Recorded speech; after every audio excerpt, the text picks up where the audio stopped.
François Mattei, bonjour. Bonjour. Mon ambition, c'est de revenir chez moi, vous dit Laurent Gbagbo. Est-ce à dire qu'il est convaincu qu'il sera acquitté d'ici le début de l'année prochaine? Il a une forte propension à le penser parce que de toute façon, les événements tels qu'ils se déroulent à la CPI le poussent à espérer vraiment concrètement cette fois. Vous savez qu'il y a une audience ce 13 décembre pour une libération conditionnelle. Voilà. Et quand Laurent Gbagbo dit « pour m'empêcher de rentrer chez moi », sont-ils prêts à l'illégalité? À qui fait-il allusion? Il fait certainement allusion à M. Ouattara, au régime en place. Il pense que peut-être on prendra des mesures, on fera des choses pour qu'il ne passe pas la frontière. S'il est acquitté. S'il est acquitté ou s'il a la possibilité de... Parce que pour l'instant, on parle là, à l'heure qu'il est, d'une libération conditionnelle. Quelles seront les conditions? Aujourd'hui, on n'en sait rien. Et il dit j'espère retrouver ma maison dans mon village natal, c'est-à-dire à Mama, près de Gagnoa.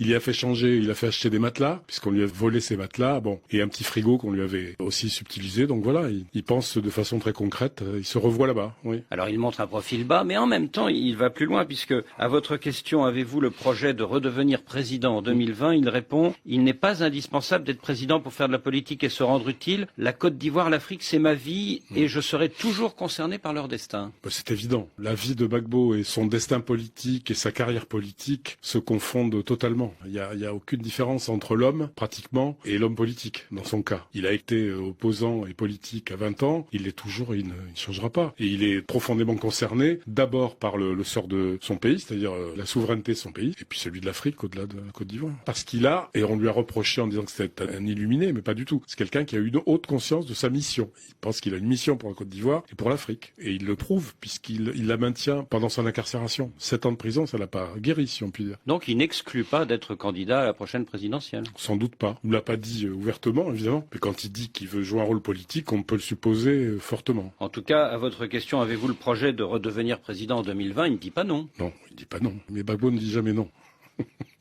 Alors après le décès le mois dernier d'Aboudrahmane Sangaré, le président par intérim du FPI, Laurent Gbagbo ne lui a nommé aucun successeur. Il s'est attribué, depuis sa prison de La Haye, une présidence de plein exercice. Est-ce à dire que s'il est acquitté, il est déterminé à redescendre dans l'arène politique? Évidemment. Gbagbo redescendra dans l'arène politique et on peut considérer qu'il ne l'a jamais quitté, puisque quand on lui demande comment il fait pour tenir à l'âge qu'il a en prison pendant 7 ans, c'est très simple. Il a intégré la prison dans son combat politique, donc il ne l'a jamais quitté. Alors en tant que deuxième vice-présidente du FPI, juste derrière Aboudrahmane Sangaré, Simone Gbagbo espérait logiquement devenir la nouvelle présidente par intérim. La suppression de ce poste, est-ce un signe de défiance peut-être de Laurent Gbagbo à l'égard de Simone Gbagbo? Nous n'en avons pas parlé, je dois dire, parce que j'attendais moi personnellement qu'il m'en parle, parce que c'est particulièrement sensible entre Simone Gbagbo et Laurent Gbagbo, parce que je rappelle que Simone Gbagbo n'est pas que Madame Gbagbo. Simone Gbagbo n'est pas une première dame. Simone Gbagbo est une militante politique, c'est une femme forte qui existe en tant que telle. Elle n'a besoin de personne pour exister.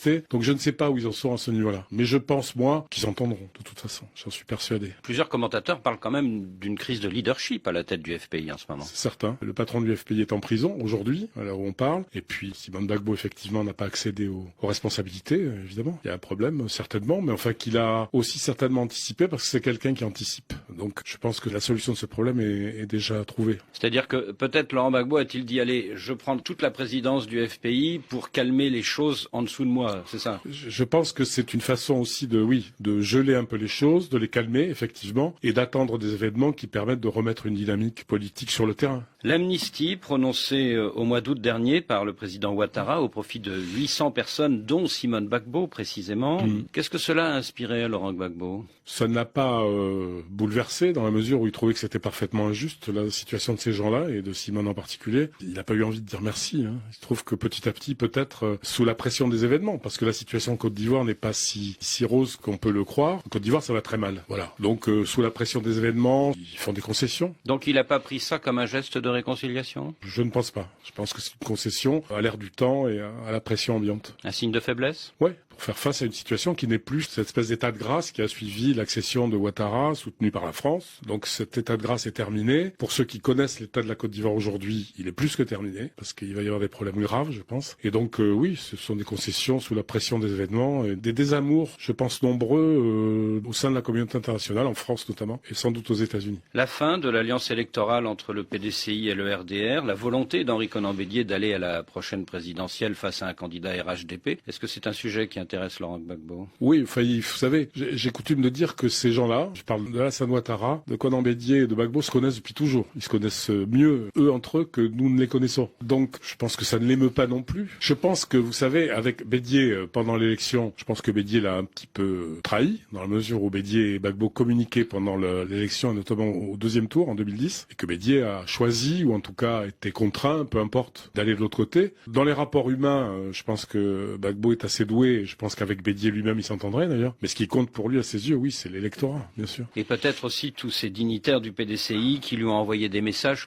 voire même sont allés lui rendre visite dans sa prison. Oui, vous savez, Gbagbo représente en Côte d'Ivoire, là aussi qu'on le veuille ou non, peut-être le seul consensus qui existe. C'est-à-dire qu'il rassemble des gens qui sont de différentes obédiences, de différentes religions, différentes provenances ethniques. Il avait réussi cette chose-là. Dans votre livre Entretien, Laurent Gbagbo égratigne aussi quelques figures politiques africaines qui sont à ses yeux trop proches de la France post-coloniale. Du Burkinabé Blaise Compaoré, il dit « Le temps est venu de construire enfin nos indépendances dans nos pays d'Afrique francophone. Il y a aujourd'hui une opinion publique en Afrique. Au Burkina, Blaise Compaoré a été chassé par son peuple. » Oui, c'est un fait. Il règle un peu ses comptes, non? Oui, peut-être. Il en a souffert, cet homme-là. Bon, règlement de compte, je trouve que c'est un grand mot. Une des caractéristiques de Gbagbo, j'ai remarqué en 15 ans, pratiquement 15 ans, je ne l'ai jamais entendu dire quelque chose de très très méchant, même contre les gens qui lui ont fait énormément de mal. Je parle de Ouattara, de Compaoré. Il a parfois l'ironie un peu dure, mais c'est tout. Donc, c'est un fait. Compaoré a été chassé. Compaoré a été, à un moment donné, la plateforme, notamment pour l'envahissement de la Côte d'Ivoire. Donc, c'est pas rien. Donc, il vous parle souvent de Blaise Compaoré. Plus maintenant. Non. C'est-à-dire que c'est du passé, justement. Non. Et du Gabonais Ali Bongo, Laurent Gbagbo dit « Je dérangeais les Français parce que j'étais populaire, que les Français s'occupent d'Ali Bongo, qui n'est rien, même dans son propre pays. » C'est pas gentil, ça. Mais c'est vrai. Vous savez, si on tient compte de la réalité des résultats des élections, M. Bongo n'est plus là. Enfin, on le sait. Bon, en plus, il est pour lui l'image caricaturale de l'abandon de toute souveraineté contre un siège doré et des villas et des jets privés. Bon, voilà. Donc c'est pour lui la caricature et il est emblématique de ce que les chefs d'État africains ne doivent pas être et ont été trop longtemps et continuent parfois d'être. Voilà. Et il veut pas être confondu avec ces gens-là. Alors théoriquement, la Cour pénale internationale interdit aux gens qui sont dans sa prison de donner des interviews. Est-ce que ce n'est pas une prise de risque pour Laurent Gbagbo de vous parler?